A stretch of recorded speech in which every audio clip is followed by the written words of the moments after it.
ಈಗ ಕಾಂಗ್ರೆಸ್ನವ್ರಿಗೆ ಅನುಕಂಪ ಬಂದಿದೆ. ದೇವೇಗೌಡರ ಬಗ್ಗೆ ಯಾವ್ಯಾವ ಥರ ನಡೆಸ್ಕೊಂಡಿದ್ದಾರೆ. ಅವರ 70 ವರ್ಷದ ರಾಜಕೀಯ ಜೀವನದಲ್ಲಿ ದೇವೇಗೌಡರನ್ನ ಎಲ್ಲ ನಮಗೆ ಗೊತ್ತಿರ್ತಕ್ಕಂಥದ್ದು. ನಾನು ಅದರ ಬಗ್ಗೆ ಚರ್ಚೆ ಮಾಡಲಿಕ್ಕೆ ಹೋಗಲ್ಲ.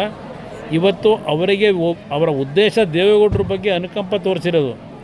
ಇವತ್ತು ಯಾವೊಂದು BJP JDSನ ಮೈತ್ರಿ ಇದೆ, ಈ ಮೈತ್ರಿ ಅವರಿಗೆ ಎಲ್ಲ ಒಂದು ಕಡೆ ಅಳಕಿದೆ. ಮುಂದಿನ ಚುನಾವಣೆ ಏನಾಗುತ್ತೆ ಅಂತಕ್ಕಂಥದ್ದು ಗೊತ್ತಿದೆ ಅವರಿಗೆ. ಆ ಹಿನ್ನೆಲೆಯಲ್ಲಿ ಈ ಮೈತ್ರಿಯಲ್ಲಿ ಬಿರುಕು ತರಬೇಕು ಅನ್ನೋದು ಒಂದು ದೃಷ್ಟಿ ಇಟ್ಕೊಂಡಿದ್ದಾರೆ.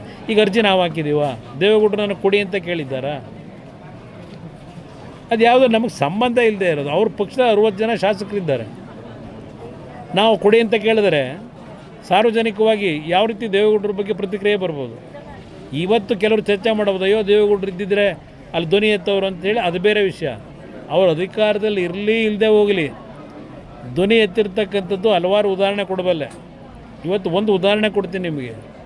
1989 2 ಕಡೆ ದೇವೇಗೌಡರು ಸೋತರು. ಅವ್ರ ಪಕ್ಷಕ್ಕೆ ಬಂದಿದ್ದು ಕೇವಲ 2 ಸೀಟು.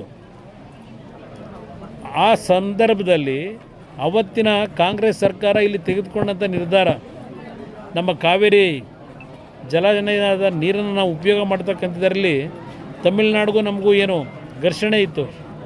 89ರಲ್ಲಿ ಅವತ್ತಿನ ನಮ್ಮ ರಾಜ್ಯ ಸರ್ಕಾರ ಉದ್ದಟತನ ಏನು ತೋರಿಸಿದ್ರು, ಪ್ರಥಮವಾಗಿ ಟ್ರಿಬ್ಯುನಲ್ ರಚನೆ ಆದಂಥದ್ದು ಅವರ ನಡವಳಿಕೆಯಿಂದ. ಆಗ ಹಲವಾರು ರೀತಿಯಲ್ಲಿ ತಮಿಳುನಾಡಿನಲ್ಲಿ ಏನು ಒಂದು ಅವ್ರಿಗೆ ಬೇಕಾದಂಥ ರೀತಿಯಲ್ಲಿ ಒಂದು ನೀರನ್ನು ಬಳಕೆ ಮಾಡ್ಕೊಳ್ಳಿಕ್ಕೆ ಹೊರಟರು.